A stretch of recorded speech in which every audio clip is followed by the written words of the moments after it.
On peut dire que les choses avancent normalement. Nous avons été ici le 31 décembre, ça fait juste un mois et quelques. Et périodiquement, nous passerons voir, il y a l'évolution.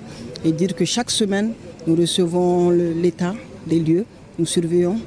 Mais la confiance n'exclut pas le contrôle. On passe sur le terrain nous-mêmes pour voir ce qui se passe et voir si les instructions sont bien suivies. Et c'est le cas, je peux en témoigner. Féliciter vraiment tous ceux qui sont en train de faire ce travail. Féliciter le personnel sanitaire qui sont en train, parce qu'on a vu c'est des conteneurs qui sont installés pour qu'ils puissent faire le travail.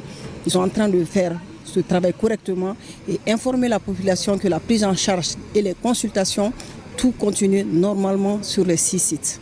La ministre de la Santé était accompagnée de son collègue de la communication, de l'économie numérique et de la modernisation de l'administration et du gouverneur du district de Bamako qui se disent satisfaits de cette évolution des travaux. Les visiteurs du jour saluent l'initiative présidentielle. Je suis très impressionné par l'ampleur des chantiers qui sont très grands. Et après les explications qui nous ont été données par les techniciens, je ressors encore plus satisfait. Je pense que depuis que l'indépendance du Mali, c'est le plus grand programme de santé.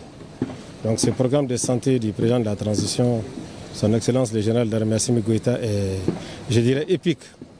Parce que construire 15 hôpitaux sur fonds propres en moins de 2 ans, avec toutes les commodités et toute la modernité qui va avec, je pense que ça va faciliter, n'est-ce pas, l'accessibilité durable de nos populations aux soins de santé de haute qualité.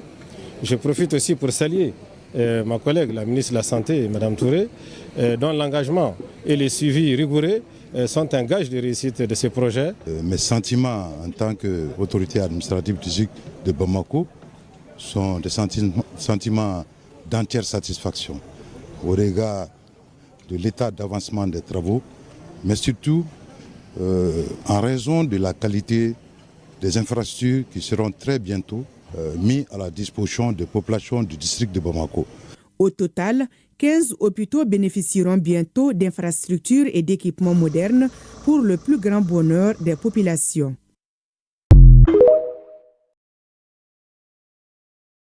On peut dire que les choses avancent normalement. Nous avons été ici le 31 décembre, ça fait juste un mois et quelques. Et périodiquement, nous passerons voir, il y a l'évolution.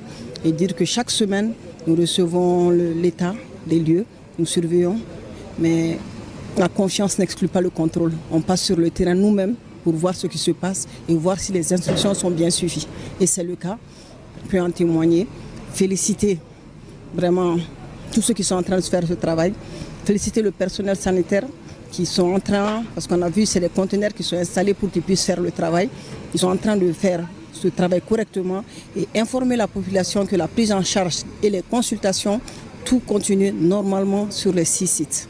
La ministre de la Santé était accompagnée de son collègue de la communication, de l'économie numérique et de la modernisation de l'administration et du gouverneur du district de Bamako qui se disent satisfaits de cette évolution des travaux.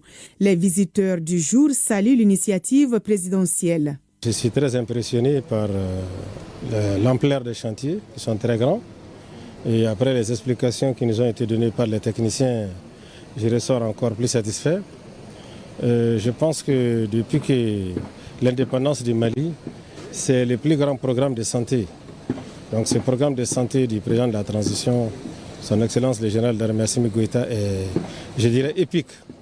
Parce que construire 15 hôpitaux sur fonds propres en moins de 2 ans, avec toutes les commodités et toute la modernité qui va avec, je pense que ça va faciliter, n'est-ce pas, l'accessibilité durable de nos populations aux soins de santé de haute qualité.